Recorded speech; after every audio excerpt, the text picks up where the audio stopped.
Kabushengo watandikira itendekero mu mwaka gw'2024 akahumura emirimo ye y'ubwahuri akavuya kabireho buhwire karesi rwo kugaruka kwa Kabushenga omwitendekero ndyo numwe bwabire nayenda kuhindura bebembezi kandi no kwemereza ibintu bimwe na bimwe.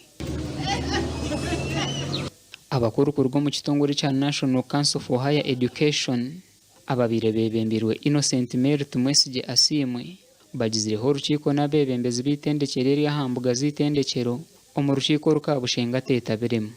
Entekateka yanje abebembezi abariho hati kubo kurugaho nitwa abana niturugaho ahabwo kuba turi kwikiririza mu bantu abo tutari kumanya kandi hari abatukozire abatumire twayija ito twakubento enda nkabeje tuzo mu university yitu twege tutateganisiwe twine obusinge bwitu nkabeje ahabwo kuba abari no barwanagana n'abahiguru ito tujya kwibita kutwata nkabeje.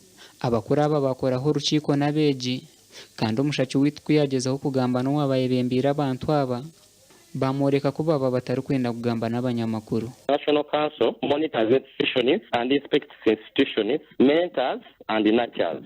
So National Council is at great length with their routine work as per the universities and other institutions work. Among the functions of the National Council is to investigate complaints. So we are doing National Council to National Council reflects they are doing their mandatory function because that is within the function of the National Council.